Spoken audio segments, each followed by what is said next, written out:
전일 파월 회장의 발언으로 빅스텝 가능성이 훨씬 더 커졌습니다. 그리고 국내 증시 흐름으로만 보면은 어제 하루에만 무려 1조 2천억 원 이상의 외국인 자금이 이탈한 것으로 확인됐는데요. 앞으로 외국인 자금 이탈이 더욱더 가팔라지지 않을까 이런 우려들도 커지고 있습니다. 그래서 오늘은 이 문제를 긴급으로 알아보는 시간 마련했습니다. 도움 말씀에 한국경제신문의 한상춘 논설위원 나와 계십니다. 안녕하십니까? 네, 안녕하십니까? 네, 우선 오늘 미국 증시부터 진단해 보겠습니다. 바이든 대통령의 초부유세 인상 발표가 증시에는 사실 최대 재료가 되지 않았습니까? 네, 미계급 희귀 연도는 매년 10월 1일부터 하는데요. 예. 한 6개월 전에 예산 지침이 내려가는데요. 예산 지침은 정부의 나라 살림이기 때문에 바이든 대통령이 원래 3월 9일 날 내년도 예산 지침과 관련해서 모종의 발표가 있지 않겠느냐 하는 각도에서 오늘 시장은 경제 지표보다도 이 문제가 사실 국채금리라든가 달러 가치라든가 이런 쪽에 3대 지수가 좀 더 떨어뜨리는 요인으로 작용했다 이렇게 볼 때 있습니다. 가장 관심이 되는 것이 우리 캐스터분께서 정확히 이거 말씀해 주셨습니다는 초강력 재정 긴축안을 발표했다 이렇게 볼 때 있습니다. 앞으로 10년 동안 3조 달러를 줄이겠다. 근데 이게 지난달 초에는 국정연설에서 2조 달러를 줄이겠다 하는데요. 그보다 50% 이상 재정 긴축을 한다 그러니까 전부 이렇게 시장에서는 영향을 미칠 수밖에 없다 이렇게 됐습니다. 특히 그 증시와 관련돼서 사실 그 영향을 미칠 수 있는 변수가 많았었는데요. 아시겠습니다는 주식 쪽에서는 아무래도 대기업들의 주식이 월가에 차지하는 비중이 많고요. 그다음에 주식을 투자하는 사람들은 있는 사람들이 많이 투자하지 않습니까? 물론 미국은 주식의 대중화가 되긴 했습니다는 그래도 시장에 움직이는 사람들은 역시 부자들 아니겠습니까? 그 사람을 대상으로 해서 지금의 소득의 양극화가 이루어지는 것이 정말로 본인들의 능력이냐 아니면 사회적으로 인프라라든가 IT 능력이 확대돼서 그게 뭐냐 소득이 되면 당신들이 다 가져가야 되는 거냐 하는 이 문제는 이제 앞으로 계속될 거 IT라든가 이런 세금과 관련돼서 그와 관련해서 그런 쪽에 월가를 지배하는 계층들의 세금을 증액하다 보니까 오늘 주가가 이렇게 많이 빠져질 수밖에 없다. 경제 지표가 뭐 실업수당 이런 여부와 관계없이 그런 거는 영향을 미치지 않고 이 문제에서 주가가 많이 빠졌다 이렇게 됐습니다. 자, 그 하나하나 대목을 한번 보겠습니다. 있는 사람에 대해서 초부유세를 도입하겠다 논란이 있었죠. 결국은 그렇죠. 도입한다. 37에서 39.6%로 인상한다. 그건 우리가 이제 홍익커가 미국에서 고소득층이다 해서 연간으로 이렇게 해서 보면 한 10억을 벌었다 하면 저소득으로 볼 때는 이렇게 4억 원을 내야 된다. 그렇죠. 당신이 가져가는 비용은 이렇게 가져가는 소득은 6억뿐이 안 된다. 근데 6억도 여러 가지 또 비용이 있습니다. 우리 같은 경우는 건강보험세 뭐 이런 것도 다 내야 되거든요. 그래서 실질적으로 보면 저 소유율은 굉장히 크다 하는 걸 말씀드리겠습니다. 또 한 가지 법인세죠. 법인세인데 트럼프 대통령 때는 감면 때문에 월가 그다음에 친기업 정책 때문에 대기업에 대해서 세금 감면을 초래했습니다. 어떻게 법인세가 21%까지. 근데 이것을 28%까지 올리겠다. 이 또한 증시에 부담이 되죠. 그렇죠. 그리고 한국경제 이렇게 TV에서 가장 먼저 입수해서 이제 말씀을 드렸습니다는 자본 자사주의 매입 과세율을 1%에서 4% 올리겠다. 한번 방송을 했죠. 그래서 올리겠다 하는 내용이 확인됐습니다. 결과적으로 보면 친월가, 친증시, 그다음에 친기업 정책을 고수해서 전통적으로 그 지지층에 이렇게 해서 대선을 가져가고 선거를 가려는 공화당, 그다음에 하원의 세입 세출 문제니까 하원 문제, 이런 케빈 메카시라든가 이런 하원 의장의 반대로 인해서 앞으로 상당 부분 난항을 거칠 것이다. 이렇게 보겠습니다. 그래서 전체적으로는 초강력 재정 긴축하기 때문에 시장적인 측면에서 자산 가격에서는 악영향을 미쳤다. 이렇게 보시면 되겠습니다. 네, 따라 증시 변동성도 더 커질 것 같은데 앞으로 진행이 어떻게 될 것으로 보십니까? 네, 이 대목은 어디를 겨냥했느냐 하는 것을 바이든 정부의 숨은 의도를 아실 필요가 있다는 걸 말씀드리겠습니다. 미국의 예산안은 아시겠습니다는 앞서 말씀드린 같이 10월부터이기 때문에 예산 지침의 성격이지만 바이든 정부가 지금 연방부채 한도의 상한에 걸려 있는 상태거든요. 이게 공화당의 반대로 인해서 6월까지 이렇게 이것이 상향 조정되지 않을 때에는 결과적으로 보면 미국의 디폴트 우려, 대선을 앞두고 있는 바이든 정부의 부담이 되는 것은 사실이다. 그럼에도 불구하고 이렇게 초강력 긴축안을 이렇게 제시했던 이유에 대해서 좀 아실 필요가 있는 거거든요. 예. 그게 이제 관심이 되는데요. 아시겠습니다는 이번에 이렇게 초강력 긴축안을 제시하는 것은 2024년 회계연도에 대한 바이든 정부의 지침뿐만 아니라 2024년 대선을 겨냥한 선거 공약이지 않느냐 하는 쪽으로 이게 보겠습니다. 예. 아시겠습니다는 지금의 소득의 양극화 계층이 확대된 것은 전임 공화당의 트럼프 정부가 친월가, 친기업, 친지 정책을 하면서 세금을 대폭 있는 사람들을 감폭시키고 그다음에 법인세를 감면시켰던 이게 바탕이 됐던 거거든요. 예. 자, 지금 소득의 양극화가 이게 심해진 것이 기업 간의 편측이 심화된 것이 누구의 작품이냐? 결국 공화당 당신들이 반대하는 지금 반대하는 공화당의 작품 트럼프 대통령이 반대라는 겁니다. 그래서 전통적인 민주당의 지지층, 바이든의 지지층을 갖고 있는 이런 사람의 중하위 계층 입장에서는 트럼프 정부 때 정책에 의해서 피해를 지금 보고 있다는 얘기입니다. 그러다 보니까 바이든 대통령 어떻게 했습니까? 연방부채 한도 걸려 있고 그것이 뭐냐 디폴트 우려가 돼 있고 대선에 되지만 베팅을 하는 거죠. 세게 베팅을 하는. 예. 예를 들어서 이런 쪽이 되겠습니다. 우리가 지금 경기가 어렵습니다. 국가 채무가 좀 증가합니다. 지금은 정부는 윤석열 정부입니다. 그러면 윤석열 정부 현 정부의 책임이냐? 여기도 있겠지만 누구에 되느냐? 이전에 문재인 정부에서 원인을 제공한 게 아니냐? 이 논란과 똑같다는 얘기입니다. 예. 이거는 문재인 정부가 윤석열 정부가 대조시켜서 이렇게 정책 색을 띠는 건 아닙니다. 시청자 여러분의 이해를 돕기 위해서 제가 말씀을 드리는 겁니다. 그러다 보니까 사실은 이 대목에 있어서는 1980년대 공화당 정부, 레이건 정부가 스태그플레이션 당시를 취했다면 서프라이드 사이드, 세금 감면을 통해서 돌파했을 겁니다. 근데 지금 민주당 정부죠. 예. 세금 감면을 돌파할 때는 공화당 레이건 대통령의 공화당 정부니까 그때는 그쪽에 서프라이즈 사이드 이코노미가 감퇴했던 거고 이번은 그렇게 하면 민주당 정부의 지지층은 더 홀대를 받지 않습니까? 예, 그렇죠. 그리고 내년은 연임 선거입니다. 연임 때는 초선에선 기대감이 있었지만 연임 때는 뭐냐 한 번 기대감이 없어졌기 때문에 결국은 전통적인 민주당의 지지층을 결집하느냐 이 문제가 굉장히 대선에 집중하거든요. 예. 그런 것 같기 때문에 현실적으로 보면 시청자분도 연방부채 한도 있는데 왜 이렇게 초긴축 정책을 취해? 여러분 어렵지 않느냐 이런 식으로 되는데요. 그렇지는 않다는 걸 말씀드리겠습니다. 그런 내년의 선거 전략과 관련해서 트럼프 정부가 원인을 제공했다. 예. 이걸 극복하는 것이 바이든 정부다. 전통적 민주당 지지해라.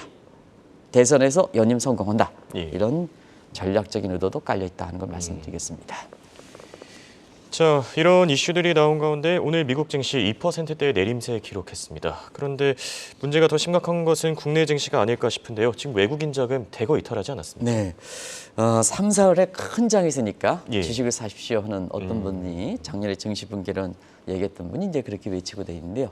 사실 지금은 위험 요인이 많기 때문에 예. 또 정책이 이렇게 굉장히 변하고 지금은 뭐 푸틴이라든가 시진핑이라든가 이런 사람 이렇게 제정신이 있는 최고 통수권자가 있습니까? 그래서 예측이 어렵다. 예. 그래서 그때 당시에 목표 수익만 채면 짧게 이렇게 해서 채우고 가라 하는 말씀을 드리는데요.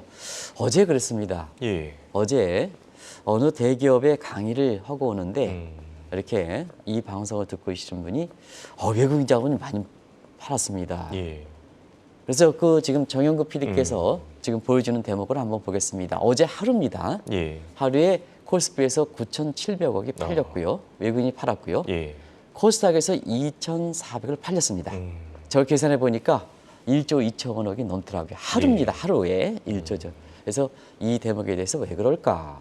그래서 지금이라도 뭐냐? 미국과의 금리 차가 벌어져서 자금이 빠지는 거냐? 더더구나 파월의 매파 발언이 있었지 않습니까? 예, 그렇죠. 그러면 더 확대된다. 그러면 한국은행에서 저 미국 자본을 이탈을 방지하기 위해서 임시회를 거쳐서 지금이라도 당장 금리를 올려야 되는 게 아니냐. 예. 공교롭게도 타임상으로 보면 1년 전에 인플레에 대해서 뒤늦게 심각성을 인식한 페드가 사실은 뭐냐 아시겠습니다는 임시회를 거쳐서 금리를 올렸지 않습니까? 작년 예. 3월 정확하게 15일 정도인가 이렇게 되죠. 그럼 시기가 맞춰서 우리도 뭐냐 임시 금토를 올려서 우리 금리를 올려야 되는 거냐 이런 시각을 갖고 있는 분이 있다. 해서 오늘 그 궁금증을 한번 풀어드리겠습니다. 예. 일단은 지금 상태에서는 미국의 그 파월 의장의 상원 발언을 통해서 다들 아시겠지만 매파적 성향이 강하고 마지막으로 지금 고용 지표가 확인됐으니까 이제 다음 주에 발표된 2월의 CPI 상승률 이게 이제 최대 관심사가 되고 있는데요.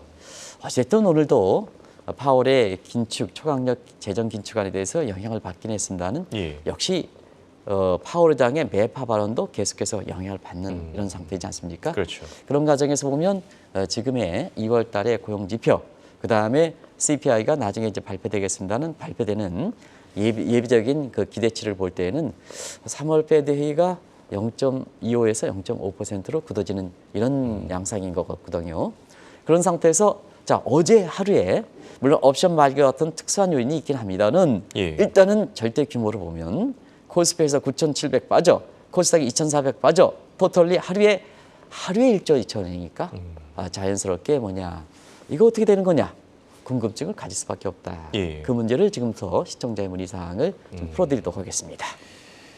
예, 이렇게 상황이 돌아가면서 지금 이창용 한은 총재도 제롬 파월 연준 의장과 이 동일한 문제에 봉착하지 않겠냐 이런 시각도 나오고 있습니다. 네, 지금 확인되지는 않았습니다는 예. 파월 의장이 사실상 상원의 매파 발언을 한 거고 나서부터 이렇게 사실상 굉장히 사무실에서 침체돼서 사무실에서 문 닫고 있다는 이런 얘기까지 있어요. 예.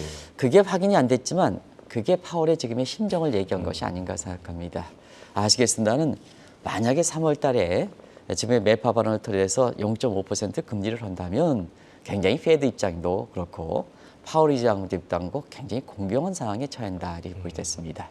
이 대목은 한번 말씀드렸죠. 자 금리를 이렇게 가는데 0.75까지 올리다가 0.5 내렸고 그다음 1월 달에 0.25 내렸는데 사실은 3월 달에 0.5% 간다면 페드 전체 창피한 얘기죠. 왜냐하면 통화정책의 시차는 심스 그랭크 테스팅 보면 9개월 정도의 시차는 동일한 시차를 가져가야 되는데 예. 저게 뭡니까? 11월, 그다음에 3월, 4개월 사이에 인플레 예측을 못해서 경제 예측을 못해서 0.75 가져가다가 피봇해서 기대가 확실하게 이렇게 하다가 시장을 하다가 3월 달에 다시 0.5% 돌려? 이거 도대체 뭐 오는 거냐? 장난치는 거냐? 하는 쪽이 생각을 할 수가 있겠죠. 예. 파월 의장 자신도 1월 달에 FOMC 이렇게 나서 자 거기서도 DCM 인플레가 통제할 수 있다. 그런 쪽인데 이번에 발표되는 거 보면 그렇지 않지 않습니까? 매파 발언. 그러면 이제 왜 이창용 한은 총재도 동일한 문제에 봉착됐을까 하는 측면에서는 2월 달에 금리를 동결했습니다. 또 인플레도 이렇게 어느 정도 잡아갈 수 있다. 그런 상태에서 예. 또 실질적으로 보면 1월 달에 인플레가 파월 의장보다는 이창용 총재의 의견이 더 맞는 것 같습니다. 우리는 12월 달에 소비자 물가상 5.2%에서 1월 달에는 미국은 올라갔는데 예. 한국은 4%로 떨어졌거든요. 그래서 이창용 한은 금통위원분들한테 힘을 주겠습니다는 그러나 지금 상태에서 보면 어제 하루에 외국 자본이 자 하루에 1조 2천억 빠져 그러면 이 요인에 대해서 면밀하게 점검하지 않으면 지금 금리 차가 1.25%다. 예. 근데 지금의 3월 달에 0.5% 더 가져간다. 그러면 우리는 금통위는 4월 달에 한다. 예. 그러면 금리는 한미 간의 금리 차는 1.75로 더 벌어진다. 외국 자본 파월 의장 발언 이후에 하루에 1조처럼 빠졌다. 그러면 더 빠진다. 예. 주가 더 떨어지고 환율 올라가고 이렇게 됐냐. 그럼 지금이라도 임시 금통위를 열려서 금리 올려야 되는 게 아니냐. 자연스럽게 이 얘기가 나올 수가 있다. 그래서 파월 의장과 그다음에 이창용 한은 총재 입장에서는 이런 시각들에서 금리를 만약에 0.25% 올려가면 자 2월 달에 동결했던 것도 비판이 굉장히 거세질 거고 예. 자 파월 의장도 마찬가지로 1월 달에 0.25까지 내리다가 인상폭을 0.5% 가면 우리도 금리 동결해서 다음 해일 때 0.25%지 0.5% 올라가면 동일하지 않습니까? 그런 이창용 한은 총재도 동일한 문제에 봉착하는 것이 아닌가 하는 쪽에 얘기가 나올 수밖에 없다. 이 문제를 한번 한미 간의 내부적인 역현이 어떻게 차이가 있는가를 토대로 해서 한번 풀어가도록 하겠습니다. 예. 사실 많은 분들이 우려하는 부분이 한미 간의 금리 차가 만약에 1.75%포인트까지 늘어난다면 물론 미국이 3월 빅스텝 한다는 가정이죠. 늘어난다면 외국인 자금 이탈세가 더 빨라지지 않겠습니까? 액면 그대로 본다면 사실 그 한미 간의 여건을 생각하지 않고 또 우리는 미국과 다른 여건을 생각하지 않다면 그런 일부 사람들의 얘기는 충분히 공감대가 있을 수가 있다 이렇게 보시면 되겠습니다. 예. 왜냐하면 캐리 자금은 금리 차례든가 환차익적인 측면이지 않습니까? 그렇죠. 두 가지 측면에서 지금 말씀대로 1.75% 벌어지고 그다음에 지금의 원달러 환율의 적정 수준이 1230원인데 지금 1300이 100원 정도에 사실 올라간 상태에서 이렇게 보면 적정 수준보다 많이 올라가기 때문에 결과적으로 보면 이렇게 환차손이라든가 이런 측면이 경우에 따라서 우려가 되는 대목이거든요. 예. 요 액면 그대로 생각한다면 캐리 자금의 역전상 네거티브 캐리 트레이드. 이것은 한국에서 자금이 다른 데로 빠져나가는 겁니다. 예. 이렇게 네거티브 여건상이 되기 때문에 그런 우려가 충분히 있을 수가 있다는 것을 말씀드리겠습니다. 예. 그래서 당장이라도 금통위를 이렇게 해서 금리를 올려야 되는 거 아니냐 하는 이런 시각이 나온다 이렇게 보겠습니다. 예.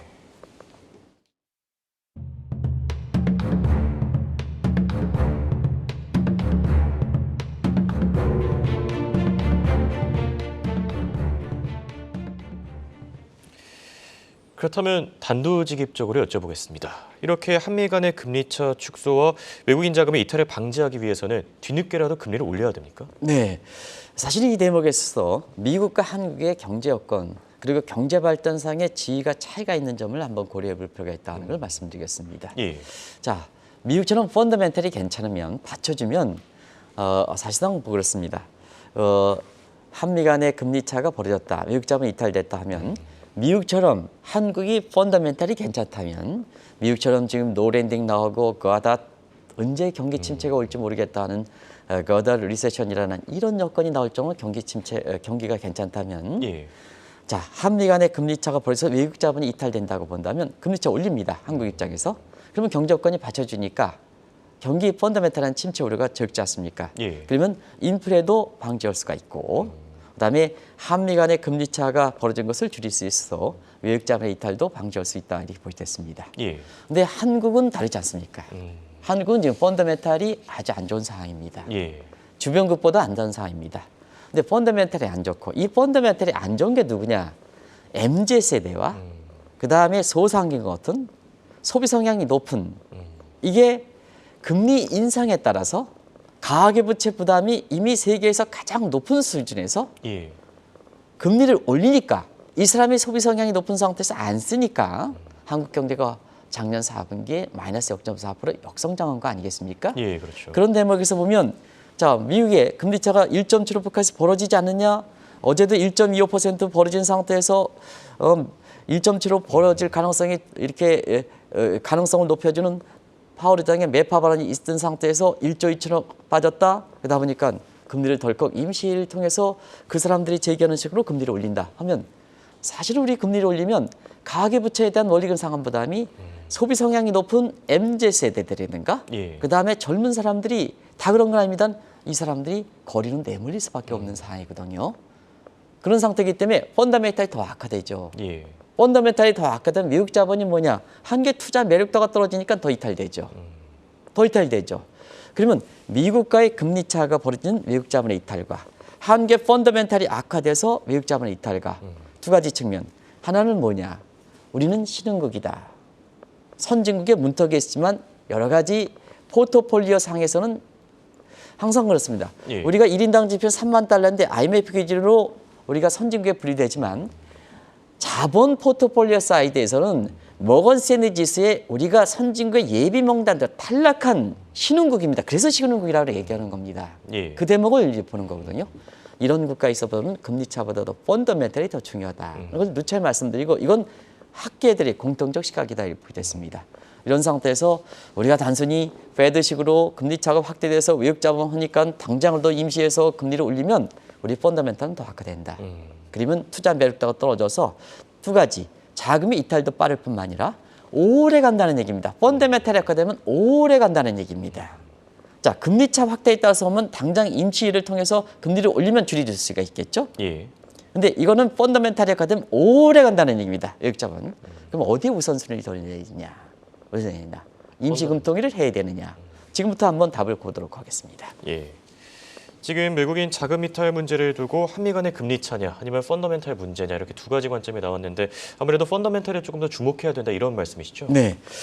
어제는 사실 그 미국의 실리콘밸리에서 케이지텍 펀드라든가 이런 사람들 또 외국에서 이렇게 한국에 대해서 지금 여러 사람들이 왔는데요. 예. 공교롭게도 이렇게 그분들이랑 같이 이렇게 현대차 이렇게 그룹 강의 끝나고 나서 오후에는 그분들이랑 같이 이렇게 얘기했어요. 예. 그래서 시청자분 이해가 있기 때문에 금리 차에 따라서 외국 자본의 이탈이냐, 한국의 펀더멘탈이 악화돼서 이게 나가느냐, 후자 견해에 대부분 다 두고 있습니다. 그런 측면에서 최근에 그 한미 간의 외국 자본의 이탈세는 금리 차도 영향이 됐겠지만 펀더멘탈이 더 악화된 것이 크다 이렇게 보시면 되겠습니다.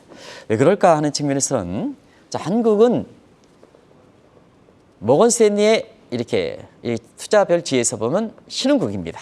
선진국 예비명단에서 탈락한 국가입니다. 예. 선진국이 아닙니다. 잘못해서 얘기하는 게 아닙니다. 한국이 신흥국이라 하면 게시판에 뭐냐 한국이 인당 지표가 3만 달러인데 선진국인데 왜 당신은 뭐냐 신흥국이다 하느냐. 선진국 예비명단에서 탈락한 신흥국입니다. 올라가는 신흥국에 비해서 탈락하는 신흥국은 더 나쁠 수가 있습니다. 그리고 또 한국은 외환위기 경험국입니다. 낙인 스티그마 국가입니다.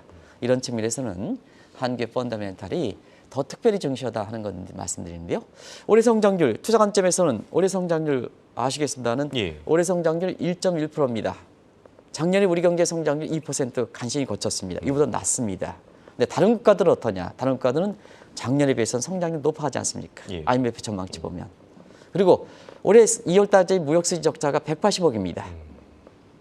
아마 이 추세대로 한다면 1,000억 달러 근접할 겁니다. 사상 최대치입니다. 예. 우리나라에 자금 주겠습니까? 안 주는 거죠. 안 주는 거죠. 그래서 지금은 외국 자본 정책적인 시점에서 보면 금리 차보다는 펀더멘탈이 더 중요하기 때문에 자 금통이라든가 뭔가를 통해서 당장 임시회를 거쳐라 이런 쪽의 얘기들은 무리한 요구다 하는 것을 꼭 좀 말씀드리겠습니다. 이게 또 최근 들어서 한국 채권 시장에서 나타나고 있는 이 수익률 곡선 역전 현상에 대해서는 어떻게 생각하십니까? 네, 미군 장단기 금리 차가 100bp 정도 역전됐죠. 예. 근데 펀더멘탈에 좋죠. 그거는 뉴노멀 현상으로 본다는 얘기입니다. 근데 한국은 장단기 금리 차가 이렇게 역전이 됐는데요. 예. 이거는 한국의 이론대로 경기 침체를 인식한다는 얘기입니다. 이 대목을 좀 아마 한국은행에서도 인식하겠습니다는 예. 우리 시청자분도 인식하시길 바랍니다. 한국에 대해서 외국인들은 어떻게 할까? 똑같은 장단기 금리 역전 현상에 대해서 그렇죠. 사실 미국은 뉴노멀 현상이다 하는 게 표현에 대해서 한국은 장단기 금리 차가 경기 침체를 시고한다. 한쪽으로 받아들인다. 하는 것을 꼭 좀 이창용 하는 총재도 아시겠습니다는 외국인의 시각이다 이렇게 됐습니다. 그리고 두 번째는 지금 한국은행 입장에서 저 금리차 이탈을 방지하기 위해서 자금을 올린다. 그럼 인플레 방지할 수 있겠느냐? 이탈 방지하겠느냐? 보이는 금리에 해당되는 시장 금리는 자 금감원이라든가 이런 쪽에서는 대출 금리 내려라. 기준금리 올리더라도 이게 보이지 않는 금리입니다. 보이는 금리는 대출 금리거든요. 예. 이건 내려라 하면 기준금리를 올리고 시장금리를 올려야 인플레 효과가 안정 효과가 나는데요. 예. 자 한국 입장에서는 기준금리 올리더라도 감독 당국에서는 기준금리 대출금리 내려 어떻게 하려는 겁니까? 이게 간접적인 YCC Yield Curve Control입니다. 예. 하는 입장에서도 사실 일부에서 이렇게 제기하는 시각에 대해서 이해를 했지만 자 이런 상태에서 정책 부서 간에 서로 미스매치가 있는 상태에서 어떻게 하려는 거냐 도대체 고민이 더 늘어날 수밖에 없다는 걸 말씀드리겠습니다. 네. 그렇다면 결론을 맺어보겠습니다. 이 어려운 상황 어떻게 풀어가야 되겠습니까? 네, 페드 따라하시긴 하면 안 됩니다. 우리 통화 정책은 우리의 통화 정책입니다. 예. 왜 페드가 이렇게 하면 그 나라 경제는 좋기 때문에 그렇습니다. 좋기 때문에 그렇습니다. 그런데 우리 입장은 그렇지 않지 않습니까? 그런 과정에서 하루에 외국 자본이 또 매파 발언이 있는 상태에서 금리 차가 1조 원치로서 벌어집니다. 1조 2천억 하루에 빠졌습니다. 그러면 많은 전문가들이 사실상 금리 차를 줄이기 위해서 지금 당장이라도 금리를 올려야 됩니다. 그러면 젊은 사람, 소상공인은 어떻게 해야 됩니까? 그 사람들의 문제입니까? 대부분 다 저금리 체제가 40년 지속되는 것에 가계부채가 미국보다 달리 세계 최고 수준입니다. 어떻게 하라는 겁니까? 그래서 우리 통화 정책은 우리의 정책입니다. 그리고 한국은 포트폴리오에서 신흥국입니다. 선진국의 예비 명단에서 올라갔다가 떨어진 같은 신흥국이다 더 안 좋은 국가입니다. 이런 상태에서는 사실 우리 경제 펀더멘탈 다시 말씀드리면 성장률 좀 높이고 그다음에 경상수지도 무역수지가 적자는 불가피하겠으면 경상수지 흑자를 유지하고 예. 그런 측면에서 이렇게 급하다 하더라도 하루 모습에 급하다 하더라도 우리의 내부권을 생각해서 경기 부양 쪽으로 금리라든가 이런 부분에 대해서 미국식 쫓아가면 안 된다는 걸 꼭 좀 말씀드리겠습니다. 지금까지 돈 말씀에 한국경제신문의 한상준 논설위원이었습니다. 대화 고맙습니다. 네, 고맙습니다.